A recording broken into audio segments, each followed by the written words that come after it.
The wind swept across the desert plains like a restless spirit, carrying the scent of dust, smoke, and sagebrush. The sun had just begun to dip behind the red cliffs, casting long shadows over the land that once belonged to no one, but now everyone seemed to fight for. It was the kind of evening that made the sky look like it was bleeding, gold at the edges, deep crimson at the heart. In that vast silence broken only by the cry of a hawk somewhere above, a young woman rode a worn-out chestnut mare, her hands trembling slightly against the reins. Her name was Clara. Her dress, once white, was now the color of sand and travel. She'd been riding for 2 days since the raid, her small cabin burned to the ground, her father gone, and the soldiers who promised protection nowhere to be found. Every sound in the distance made her heart race. Every shadow made her fear she'd been found again. She didn't know where she was going exactly. She only knew she had to survive. Even if it meant turning to the one kind of man she had been taught all her life to fear. She had heard stories about the Apache. Stories whispered by settlers around campfires, tales that painted them as both savages and saints. To Clara, they were a mystery. Until that night, when fate brought one of them straight to her doorstep, and her life took a turn she never imagined. The man had appeared out of the darkness while she tried to hide what was left of her father's belongings. His figure stood tall, wrapped in a rough blanket, eyes sharp as the desert night itself. He had not spoken much, only looked at her with quiet strength. When he did speak, his voice was steady, carrying the weight of someone who had seen too much. He didn't threaten her, didn't demand anything. Instead, he offered protection. Protection in a land that had forgotten mercy. At first, she didn't understand. Why would a man like him, an Apache warrior, want to protect her, a settler's daughter? But she was too tired to question much. The world around her had crumbled. The neighbors who once smiled at her from across the fields were gone, their homes burned like hers. The army patrols were days away, and the men who'd raided her homestead were still out there somewhere, waiting. She had no choice but to take his offer. He told her his name, though she struggled to pronounce it. His English was broken, but clear enough to understand that his people were not far, that he could take her to safety if she agreed to something she never expected to. Here, marriage. The word felt like a stone in her chest. She had been raised with ideas of love and promises, of quiet weddings under white churches. But this man wasn't offering romance. His offer was practical, a bond made not out of affection, but survival. A white woman traveling alone could never survive among his people without a claim of belonging.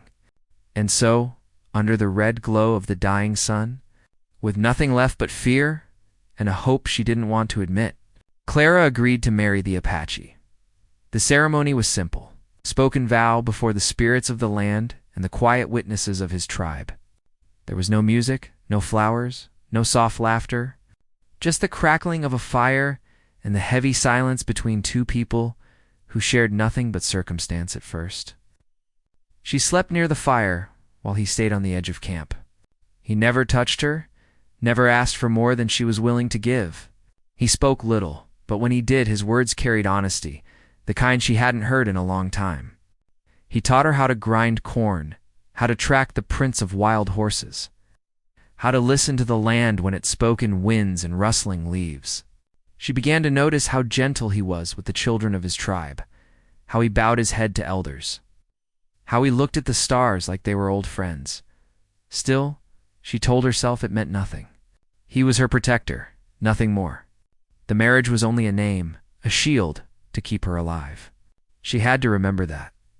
But one evening, as the storm clouds rolled across the mountains and thunder shook the ground, something changed. They had taken shelter inside a small hut of woven reeds and clay. Rain poured down hard outside, and the air smelled of wet earth and smoke. She shivered, her hands clutching the thin blanket. He noticed, quietly took off his poncho, and placed it around her shoulders. She tried to thank him, but her voice caught in her throat. He met her gaze then, and for the first time, she didn't see a stranger. She saw a man who had lost just as much as she had, maybe more. His eyes told her stories of battles, of people pushed off their land, of loyalty and loss. And when he leaned close, not to claim but to comfort, she felt something inside her tremble. His breath was warm, steady, and his closeness made her forget, just for a heartbeat, that they came from different worlds.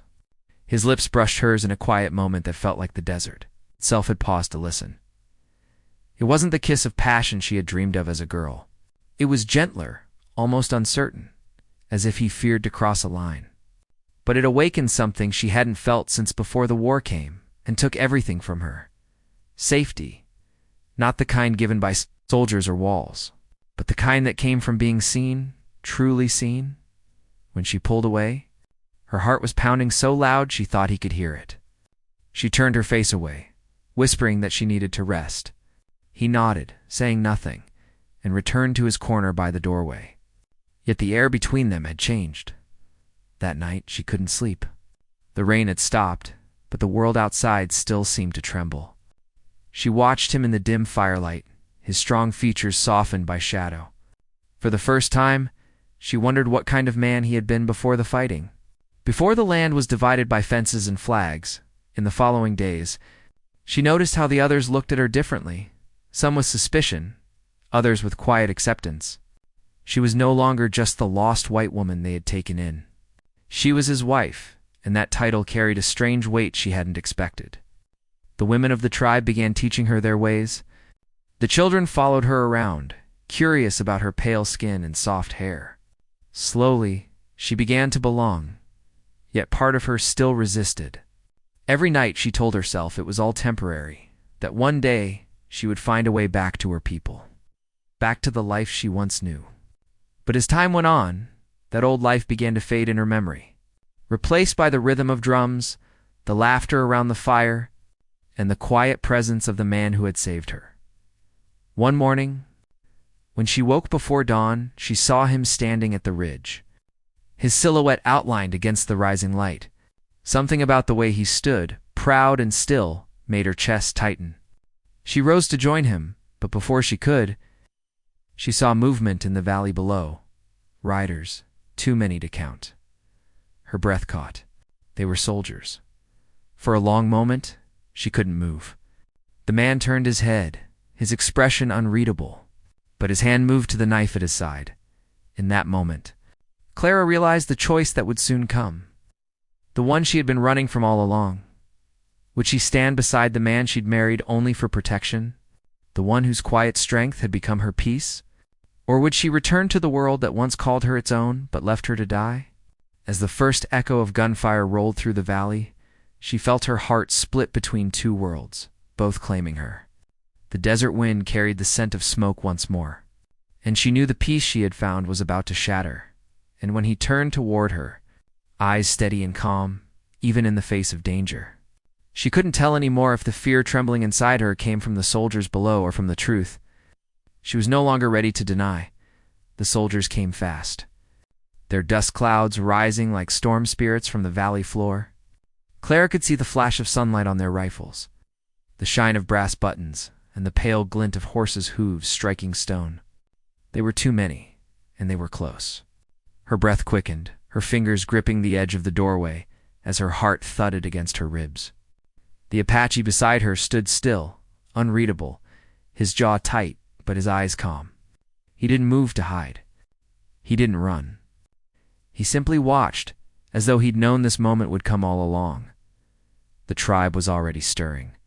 Women gathered children, pulling them into the shelter of the cliffs. Warriors stepped forward silently, painted faces hard with resolve. Clara wanted to speak, to ask what would happen, but no words came. The air between her and her husband felt heavy, filled with something deeper than fear. He turned to her then, his voice quiet but firm. "Stay close to the rocks. Do not run," he said, his English rough but steady. She nodded, her throat too tight to reply. The soldiers had come hunting for something. Maybe for him, maybe for all of them. She could almost hear the voices from below, sharp and commanding, echoing across the canyon. The man she had married, the one who had saved her life, had told her once that peace was a fragile thing, held together by thin promises. Maybe those promises had finally broken, as the men of the tribe moved into position. She saw in them not the wild savages she had once imagined, but people trying to protect their home. Children clung to their mothers, the older ones carrying baskets of food, bundles of arrows, and blankets. The scene was not one of violence, but of quiet desperation. Clara felt her chest tighten. The Apache turned to her again, his gaze fixed and unwavering. "You will stay here," he said. "No," she whispered, surprising herself. "I can help." He shook his head slowly. "Help by staying alive." The words struck her harder than she expected. He was not trying to command her, he was trying to protect her again. That same protection she had once thought of as a duty now felt heavier, deeper, something that reached beyond obligation. She crouched behind a boulder, heart pounding as she watched him step toward the edge of the cliff, raising his hand. He called out in his native tongue, his voice echoing against the canyon walls. The soldiers paused, their commander riding forward. Clara couldn't hear every word, but the tone was clear, the demand for surrender, the refusal to yield. The silence that followed felt endless. Then came the first shot. The sound cracked through the air, sharp and final. The tribe scattered for cover. Clara flinched, her hands covering her ears as horses screamed and smoke filled the air. The man she had married ducked behind a rock, returning fire with his bow. The arrows flew swift and straight, vanishing into the rising haze. For a moment, time lost meaning. She didn't know who was winning, or if anyone could win in a fight like this. Her world had become the sound of gunfire, the cry of wind, and the pounding of her heart. Then, suddenly a hand grabbed her arm. It was one of the women, older, her face lined with dust and fear. She pulled Clara toward a narrow path hidden behind a ridge. "Go," the woman said firmly. "He wants you safe." Clara hesitated, glancing back. Her husband was still fighting, his figure outlined by smoke and sunlight. Every part of her wanted to run to him, but something inside told her she'd only get in the way. So she followed the woman up the rocky trail, sound of battle growing fainter with each step. They climbed until they reached a higher ledge overlooking the valley. From there, Clara could see everything, the soldiers below, the Apache, defending their home, the chaos spreading through the desert. Her chest ached. She realized this land had always been a battlefield long before she arrived. It wasn't just about her survival anymore. It was about theirs too. When the gunfire began to fade and the soldiers pulled back, the sun was already low again, painting the horizon in burnt orange. Smoke rose from the valley floor, curling toward the dimming sky. Clara stood still, gripping the edge of a rock, her mind spinning. She didn't know who had survived, or if he was still down there among the fallen. The woman beside her placed a gentle hand on her shoulder. "He will find you," she said softly. Clara turned toward her, her voice trembling. "You really think he's alive?" The woman gave a faint smile. "He is strong. The land protects those who listen to it." That night, Clara sat near a small fire the women had built on the ridge. The children huddled close, their faces reflecting the soft light. She stared into the flames, remembering the look in his eyes before he turned to face the soldiers, steady, calm, and full of something she couldn't quite name. She realized she didn't even know his full story. She didn't know why he had chosen to help her, or what he had lost before she came into his life. But she wanted to know. As the night deepened, the desert grew quiet again. The stars stretched endlessly across the sky, brighter than she had ever seen them back home. She thought of her father's old stories of how the settlers had believed this land was empty, waiting to be tamed. Now, sitting here among those who had called it home long before her people arrived, she felt how wrong that belief had been. Sometime before dawn, footsteps approached. The women stirred, hands reaching for weapons, but Clara knew before she saw him. The tall figure moved through the shadows with the same quiet grace she had come to recognize. Her heart leaped. He was alive. His arm was bandaged, his face streaked with dust, but his eyes were steady as ever. When their gazes met, she felt something shift deep inside her. Relief, yes, but also something she couldn't easily name. He knelt beside the fire, speaking quietly to the women, then looked at Clara. "You did well," he said simply. She wanted to say more, to ask what had happened, but words failed her. He sat down beside her, his presence grounding her in the stillness of the early morning. The warmth of the fire flickered between them, lighting his strong features.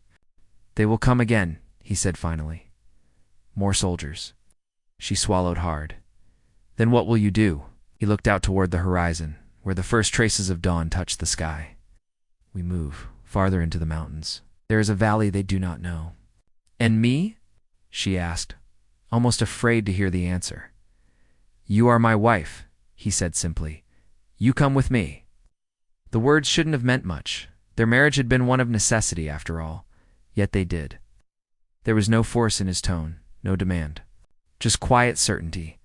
As they prepared to leave, Clara found herself helping the others gather supplies. The women worked quickly, wrapping food in blankets, comforting the little ones. The men, fewer than before, checked their horses and weapons. Every movement carried purpose, shaped by years of endurance. They traveled for days, deeper into the wild land.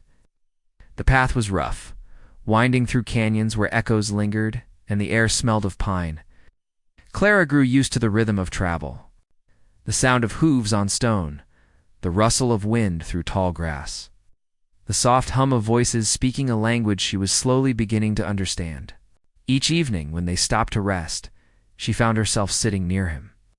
He rarely spoke, but when he did, his words held a quiet wisdom that drew her in.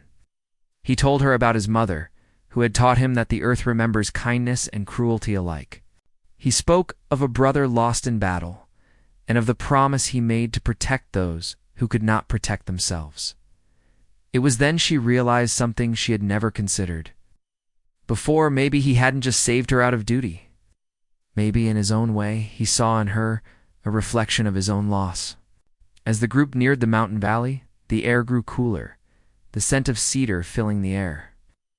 For the first time since the raid, Clara felt a strange calm settle over her. The land here felt untouched, hidden away from the reach of soldiers and settlers alike. The tribe moved with quiet reverence, as if stepping onto sacred ground. But even in that peace, Clara knew it wouldn't last. The world beyond these cliffs would not forget. Word would spread. The soldiers would return, and when they did, the fragile safety she had found would be tested again. That night, she stood near the stream that ran through the valley, watching the reflection of stars shimmer on the water. She thought about everything that had happened, the raid, the fire, the forced marriage that no longer felt so forced, and the kiss that still lingered in her mind like a secret she couldn't speak aloud. When she heard his footsteps behind her, she didn't turn right away. His voice came softly over the sound of running water. "You are not afraid anymore." She hesitated, then said quietly, "Maybe I still am, but not in the same way." He stepped closer, his shadow joining hers on the ground. "Fear can keep you alive, but it can also keep you from living." She looked up at him, and in that moment, she understood what he meant. The battle outside was far from over, but another battle, the one inside her, had already begun. And as the wind moved gently through the trees, carrying the promise of both danger and change, Clara knew the hardest part was still to come. The days in the valley passed slowly, each one carrying a quiet tension that hung in the air like the mist over the mountains at dawn. The tribe had found temporary peace, but it was the kind that never lasted long. Everyone knew it. Even the children played softly now, their laughter guarded. As though they too sensed the silence before a coming storm Clara had grown used to. The rhythm of their life, the morning fires, the sound of horses near the stream, women weaving baskets and grinding corn while the men repaired weapons or hunted in the high ridges. Her hands, once soft and unused to work, had grown rough. Yet she felt a kind of pride in it. She belonged to something again, even if it was not the world she was born into. Still, a restlessness followed her, one she could neither explain nor escape. Every night she dreamed of the soldiers, of their guns flashing under the sun, of the flames devouring her home, and of the faces of people she had known vanishing into the smoke. But sometimes her dreams shifted, and she saw her husband, standing before her in that same firelight, his eyes steady as always, asking her to choose. Each time she woke before she could answer, one evening, as the sky turned the color of rust and gold, he returned from a hunt with 2 other men. They carried deer over their shoulders, but Clara noticed his arm was wrapped again in fresh cloth. She ran to him. worry breaking through her quiet restraint. He brushed it off at first, saying it was only a scrape from rock, but she saw through him. The look in his eyes wasn't pain, it was anger, the kind he tried hard to bury. "What happened?" she asked softly. He hesitated, then said, "Scouts. White men. Near the ridge." Her heart dropped. "Soldiers." He shook his head slowly. "Not yet. But they will come. They always come." That night, the council gathered around the fire. Clara sat at the edge, listening even though she could understand only fragments of their language. Voices rose and fell like waves. Some wanted to move farther into the mountains, others to fight if the soldiers came again. She could feel the unease growing. Her husband spoke last. His tone was calm, but carried the kind of weight that made others listen. Later, as the fire burned low and the crowd dispersed, Clara found him alone near the stream. The moonlight silvered his face, making the shadows under his eyes deeper. "You knew they would find us again," she said quietly. He nodded. "I knew the soldiers think this land belongs to them. They will keep coming until nothing is left." She looked at him, unsure what to say. "What will you do when they come again?" He met her gaze, and for a moment she saw something she hadn't seen before: doubt. "I do not know," he said simply, "but I will not run again." There was more behind those words than he let on. She sensed it, a burden that went deeper than the coming fight. Something in his past tied him to this struggle in a way she didn't yet understand. The next day, Clara went with the women to gather herbs near the edge of the valley. The air was warm, heavy with the scent of wild sage and pine. As they worked, one of the younger women, Taya, spoke to her in broken English. She had been kind to Clara since the first night in the camp. "He is different," Taya said with a faint smile. "Your husband. He does not take orders easily." Clara looked up, curious. "What do you mean?" Taya hesitated. "Before the war with the Bluecoats, he was a leader, a brave one. But when the soldiers came, many of our people were taken. His brother, gone. He carries that pain. It is why he fights." Clara felt her chest tighten. She wanted to ask more, but Taya only lowered her gaze and continued working. Those few words stayed with Clara for the rest of the day. That evening, she found him sharpening his knife by the fire, his expression distant. "Why didn't you tell me?" she asked quietly. He didn't look up. "Tell you what?" "About your brother. About what happened before I came." He stopped, the blade catching the firelight. After a long pause, he said, "Because it changes nothing." "But it does," she said, moving closer. "It matters to me." Finally, he looked up, his eyes dark and tired. The soldiers came to make peace. They spoke fine words, offered food, blankets. My brother believed them. He went to talk. They shot him. I buried him under the red stones near the river. That is what peace means to them. His voice stayed even, but the pain beneath it ran deep. Clara felt tears sting her eyes. She wanted to reach out, but something in his stillness stopped her. "You think I will leave when they come again?" she said softly. "You should," he replied. "Your people will not spare you if they find you with us." "I'm not sure who my people are anymore," she whispered. He didn't answer. The fire crackled between them, and for a long time neither spoke again. As days passed, word came that the soldiers were gathering to the south. The tribe began to prepare quietly, not out of panic, but out of habit. Clara helped where she could, making bandages, carrying water, mending clothing. Yet she could feel a distance growing between her and him. He had begun to spend long hours alone, riding out before dawn and returning only after dark. She wondered if he was scouting or searching for a way out. One night, she sat outside their tent. She heard voices in the dark, two of the younger warriors speaking near the horses. Their tone was low, urgent. She caught fragments in English. "She will betray us. She is one of them." Her stomach twisted. She turned away before they noticed her, but the words stayed. It didn't matter how much she worked beside them, how many times she tried to show she belonged. To some of them, she would always be the outsider. That night, when her husband returned, she told him what she had heard. His expression didn't change. "They are afraid," he said quietly. "They have reason to be, but they think I'll betray you." "Would you?" he asked. She looked at him, startled. "You know, I wouldn't." He studied her for a long moment, then nodded. "Then let them think what they want. Time will show the truth." But time, Clara knew, was running out. 2 mornings later, scouts returned with grim news. The soldiers were moving north, hundreds of them, with rifles and wagons. The tribe gathered what they could carry. There would be no fight this time. They would move again, deeper into the canyons, to places where even the horses struggled to climb as they prepared to leave. Clara noticed a small group staying behind men, her husband among them. When she asked why, he said, "We will lead them away. You go with the others." Her heart dropped. "You can't. It's too dangerous." He gave a faint smile. "Danger is part of life. But you must live." She reached for his hand, but he had already turned to his horse. The weight of everything unspoken hung between them, gratitude, fear, something like love that neither of them dared name. The march through the mountains was harsh.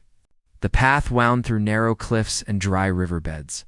The children grew quiet from exhaustion, and the old ones fell behind. Clara helped carry what she could, but every step felt heavier than the last.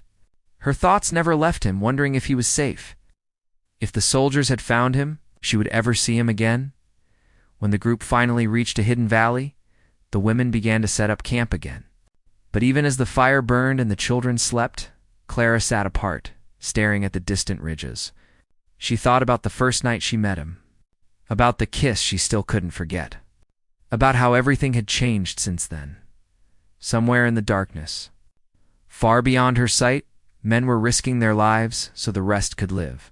And among them was the one man she had sworn she'd never fall for, the one who had taught her that protection and love could sometimes look the same, even when spoken in silence. The next morning, a single horse appeared on the ridge. It was one of theirs, riderless, saddle-torn. Clara's breath caught as she stared at it, unable to move. No one spoke. The sound of the wind filled the space where words should have been.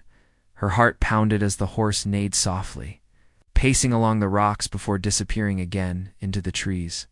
She didn't know what it meant, if it was a sign of loss or a warning, but dread settled deep in her chest. The others began to whisper, their faces pale. Taya touched Clara's shoulder gently. "Do not lose hope," she said. But Clara's eyes stayed on the horizon where the sunlight broke through the clouds. Somewhere out there in the vast silence of the desert and mountains, the man who had once been her protection now held her heart in his hands, and the fate of everyone she had come to love depended on whether he could find his way back. The air in the valley felt heavier than before, as if the mountains themselves were holding their breath. Every morning began in silence, ga-da-da-da-da, and every night ended with the same fearful question that no one dared to say out loud: had the men survived? Clara barely slept. She kept watch near the edge of the camp, eyes searching the distant ridges for any sign of movement. The days stretched endlessly, the waiting gnawing at her from the inside. Taya tried to comfort her, reminding her that the Apache were masters of the land, that they knew every canyon and shadow. But even her words carried uncertainty now. The horse that had returned riderless still haunted everyone. To Clara, it had felt like a warning, a whisper carried by the wind that something had gone terribly wrong.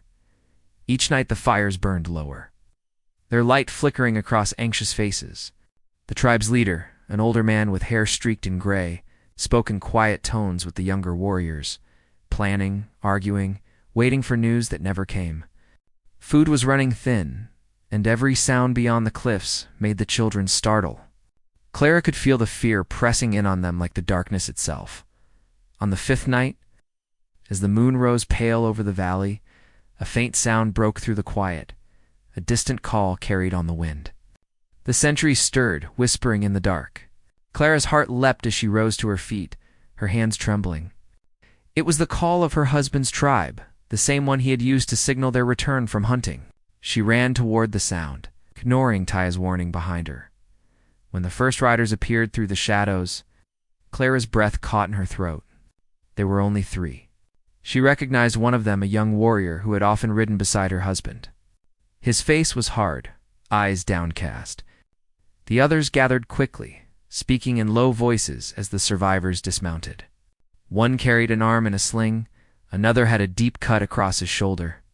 Clara searched for the one face she needed to see, but he wasn't there. Her heart pounded as she stepped forward. "Where is he?" she asked, her voice breaking. The young warrior hesitated. His gaze flicked toward the ground. He said something in Apache, but the words were too quick for her to catch. Taya translated softly, her voice barely above a whisper. He stayed behind. The soldiers followed their trail. He turned them away, so the others could escape. Clara's knees felt weak. "He's alive?" "For now," Taya said, "but they will not stop." The truth struck Clara like a blow. The man who had once been her protection was now the one standing between death and the people he called his own. She couldn't bear the thought of him alone out there, surrounded, hunted. That night, she couldn't stay still. Every time she closed her eyes, she saw him wounded, outnumbered, fading into the dark. Before dawn, she made her choice. She took a small bundle of food, a knife, and one of the horses left behind. Taya tried to stop her, pleading for her to stay. "If you go, they will find you too," she said. But Clara only shook her head. "If I stay, I'll never forgive myself." The desert was colder than she remembered. The wind cut across her face as she rode north, guided by instinct more than direction. The stars above were bright, the land below endless. She followed what little she knew of the terrain, the same trails he had shown her weeks before. Paths hidden from the soldiers but known to the Apache. Each sound in the night made her flinch, the cry of coyotes, the rustle of brush, the far-off echo of thunder. By morning, she reached the canyon's edge. Smoke drifted faintly in the distance, rising like a thin ghost from the rocks. Her heart clenched. It had to be the soldiers' camp. She tied the horse in the shadow of a boulder and began to climb on foot. The heat pressed down hard, every step leaving her throat dry. When she reached the ridge, she saw them. Dozens of soldiers camped near a stream, their tents forming neat lines. The flag above them hung limp in the still air. Horses grazed nearby, rifles stacked in rows. She scanned the area, her eyes searching desperately. Then she saw him tied to a post near the edge of camp, his arms bound, his face bruised but unbroken. Her breath caught. He was alive. She crouched lower, her mind spinning. There were too many of them for her to reach him directly. She needed a distraction, something to pull their attention away. As she crept along the rocks, she spotted a wagon half filled with barrels near the edge of camp supplies, maybe gunpowder. An idea formed, wild and desperate. She waited until dusk, when the soldiers began to gather for supper. Then she slipped down the slope, her movements quiet and sure. Her heart hammered so loud she thought they'd hear it. She reached the wagon, hands shaking, as she struck one of the matches she had brought from the valley. The spark flared bright, lighting her face for only a second before she dropped it into the dry brush under the barrels. The fire caught fast. Within moments, flames were climbing high, smoke billowing into the air. Shouts rang out across the camp as men ran toward the blaze. Horses reared and screamed, soldiers cursing as they grabbed buckets and rifles. Amid the chaos, Clara ran. She reached him just as the first explosion shook the ground. The noise was deafening, the air thick with smoke and dust. His head lifted in shock as she appeared beside him, her small knife sawing at the ropes. "You shouldn't be here," he rasped, his voice hoarse. "Neither should you," she said, her hands trembling as the last rope gave way. They didn't have time to speak. He grabbed her hand, pulling her toward the rocks. Gunfire cracked behind them, bullets snapping through the air. She stumbled once, but he caught her, pushing her forward. The two of them ran until the sound of shouting faded, replaced by the pounding of their hearts and the wind rushing through the canyon. When they finally stopped, both were breathing hard. The sun had sunk low, the sky glowing deep red. He turned to her, anger and disbelief flashing in his eyes. "You could have died," he said sharply. "So could you," she shot back, her voice shaking. "I wasn't going to let them take you." For a long moment, he said nothing. Then his expression softened. "You are a fool," he whispered, "but a brave one." They rested in a narrow ravine that night, hidden among the rocks. He was wounded, a cut on his shoulder, a bruise along his jaw, but he said little about it. She tore part of her shawl to bind his arm, her hands gentle but firm. He watched her silently, the flickering firelight catching the trace of a rare smile on his lips. "You've learned our ways," he said quietly. "Maybe," she replied, "or maybe I've just learned yours." He looked at her for a long time, his gaze soft, but filled with something unspoken. She wanted to ask what he was thinking, but before she could, he turned away, staring into the darkness beyond the flames. "They will come again," he said. "They always do." The next morning they moved quickly. He led her through hidden trails, away from the canyon and deeper into the cliffs. But the soldiers were already tracking them. By midday, the sound of horses echoed faintly behind them. They climbed higher, where the rocks grew sharp and narrow paths twisted along the ridges. Every step sent pebbles tumbling down into the depths below. Clara's legs burned, her throat dry, but she refused to stop. She knew if they slowed, they'd be caught, as they reached a high plateau. The wind picked up, carrying the faint smell of gunpowder. He stopped suddenly, crouching low. Below them, across the valley floor, they could see a line of soldiers moving in formation, dozens of them, their rifles glinting in the sunlight. They weren't far now. He turned to her. "You must go to the mountains. Follow the river north until you find the others." "No," she said, shaking her head. "I'm not leaving you." His eyes held hers, calm but resolute. "If they find us together, they will kill you. You are still one of them, to their eyes. Go." "I don't care what they see," she whispered. "I care what I know." For a moment neither spoke. The world around them was silent, except for the wind. Then, from below, came the sharp crack of a rifle. A bullet struck the rock near her feet, scattering dust. He pulled her down behind the boulder, shouting for her to stay low. The soldiers had found them. The next few moments blurred into chaos. Gunfire echoed off the cliffs, the smell of smoke and dust filling the air. He returned fire with his bow, his movements swift and sure despite his wound. Clara tried to stay hidden, her heart pounding so hard she thought it might break her chest open. The sun began to dip behind the cliffs, painting the world in blood-red light. She saw movement in the distance, soldiers circling, closing in. There was no way out. He looked at her once more, his eyes steady, even as the ground trembled with gunfire. "Whatever happens," he said quietly, "remember what I told you? Fear keeps you alive, but love makes you live." Before she could answer, a shot rang out, louder than all the others. The world seemed to stop for a heartbeat. Dust rose in thick clouds, blinding her. When it cleared, she saw him stumble, his hand pressed to his side. She screamed his name, her voice breaking against the sound of battle. The soldiers were still coming, their shadows stretching across the rocks as the sun vanished behind the mountains. The valley below burned in streaks of smoke and fire, and the wind carried the cries of both sides as the desert swallowed the light of day.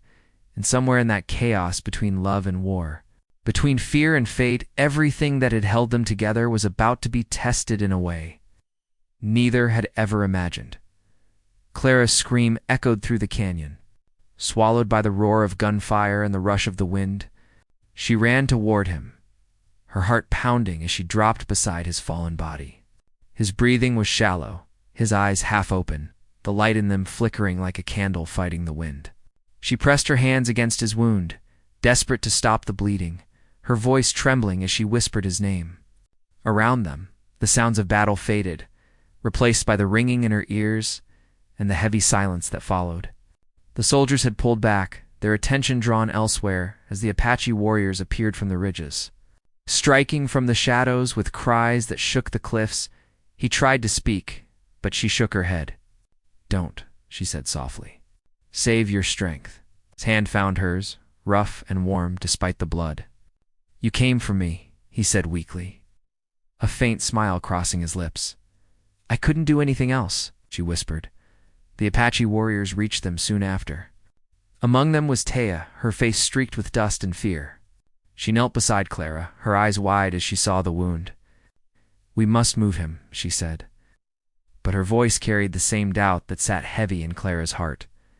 Together, they carried him down the slope, the sounds of the retreating soldiers fading behind them. The sun was sinking low, casting long golden rays through the dust. Each step felt heavier than the last. Clara's hands shook, her body weak from exhaustion, but she refused to stop. She kept talking to him, telling him they were almost there, that the fight was over, everything would be all right.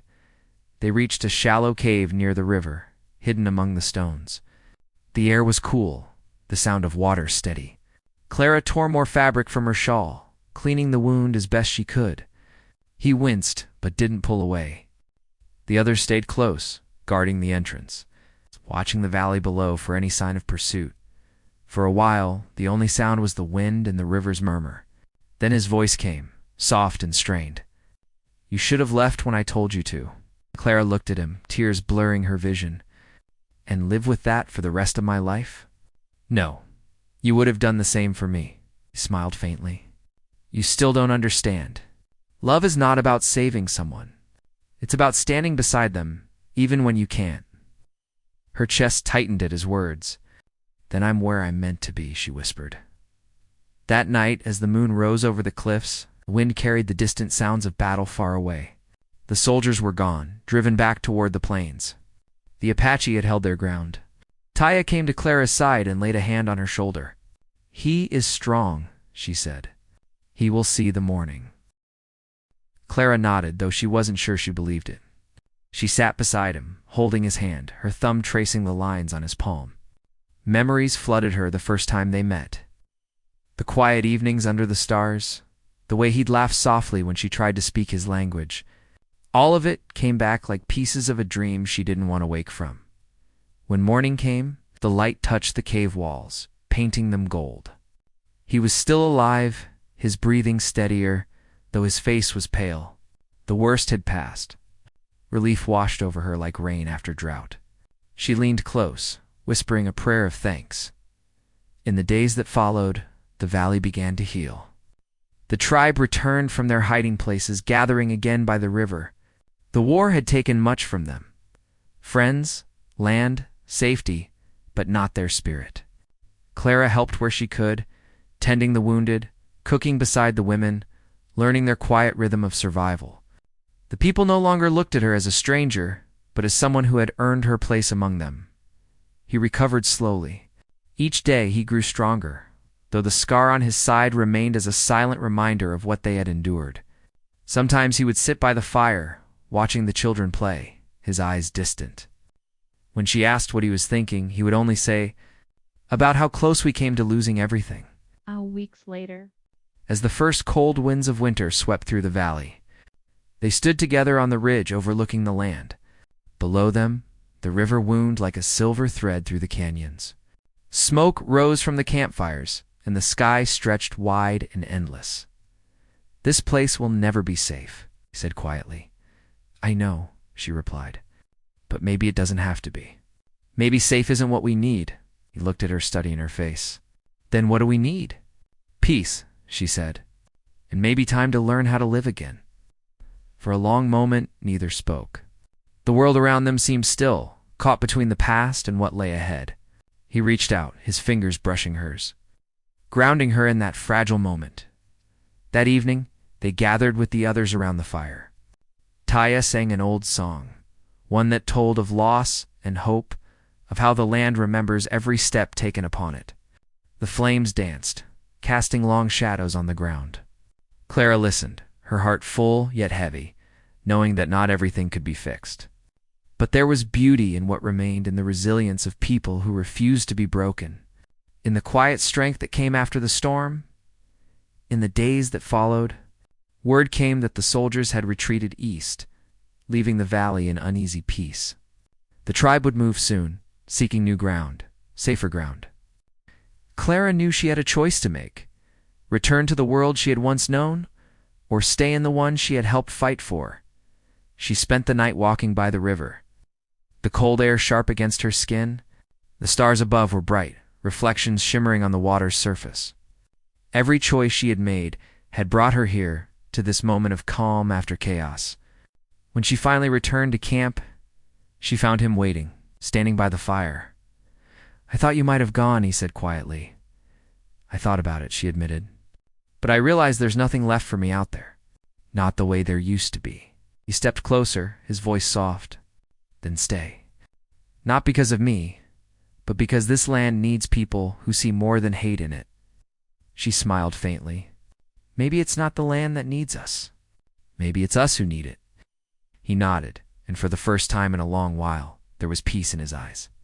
They stood there together, the firelight flickering between them, future uncertain, but no longer frightening. As winter settled in, the tribe prepared to move north. Clara and he rode side by side, leading a small group through the canyons. The valley faded behind them, replaced by open plains and cold winds. Yet something in both of them had changed. They no longer looked back with regret, but with gratitude for what they had lost. For what they had found, and for the strange, fierce bond that had carried them through it all. On their last night before leaving the valley completely, Clara sat by the fire, writing in the small leather journal she had carried since the beginning. Her words were simple, but they came from the heart of love and war, of courage and sacrifice, of the way the lives could collide and change everything. When she finished, she looked at him sleeping nearby, the faint glow of the fire lighting his face. She realized then that the story they had lived was not just about survival. It was about rediscovering humanity in a world that had forgotten it, about finding connection even where it shouldn't exist. The wind rose again, carrying the scent of smoke and sage. She closed the journal, placed it beside her, and watched the stars until sleep took her. By morning, the fires were out, the horses saddled, and the road ahead open. They rode quietly, the sun rising behind them, painting the land in soft gold. The world still held danger, but also promise, and as the river disappeared behind the hills, Clara felt something lift inside her, the fear, the guilt, the doubt. What remained was simple and pure, the memory of everything they had endured and the hope of what was yet to come. Somewhere beyond the horizon, life waited to begin again.